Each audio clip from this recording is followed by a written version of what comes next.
কার্যকর্তারা মোদিজির পত্রক বিলিকে সামনে রেখে গৃহ সম্পর্ক অভিযান বাড়ি বাড়ি করছেন।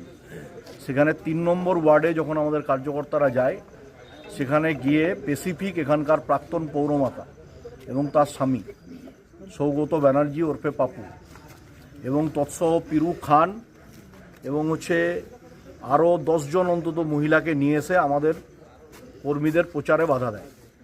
বাধা দেওয়ার পর তাদেরকে গলা ধাক্কা দিয়ে মারে। আমাদের মহিলাদের গায়ে পর্যন্ত পুরুষ কার্যকর্তারা গায়ে হাত দিয়েছে। আমরা এই বিষয়ে তীব্র প্রতিবাদ জানিয়ে বিজন আইসির কাছে লিখিতভাবে অভিযোগ করছি স্পেসিফিক তাদের নামে। কারা এই লোক তাদের আইডেন্টিফাই করতে বলেছি পুলিশকে। এরা সরকারি চাকরি করে স্টিল অথরিটি অফ ইন্ডিয়ায়, সেখানে চাকরি করে কারখানায় থাকেন না, ডিউটিতে কার্ড পাঞ্চ করে বেরিয়ে চলে আসেন। এসে পরে 3 নম্বর ওয়ার্ডে স্টিল অথরিটি অফ ইন্ডিয়া লিমিটেডের সেলের যে সমস্ত কোয়ার্টার, সেই অবৈধ কোয়ার্টার দখল করে ভাড়া কাটান। ভগৎ সিং মোড় থেকে চিত্রালয় রোটারি পর্যন্ত, LIC রোটারি পর্যন্ত রাস্তার দুপাশে দোকান বসিয়ে, গ্যারেজ বসিয়ে পয়সা তোলে। এই অপদার্থ, তোলাবাজ, জোচ্চোর, এগুলোকে অবিলম্বে গ্রেপ্তার করতে হবে। যারা নিজেরা অসৎ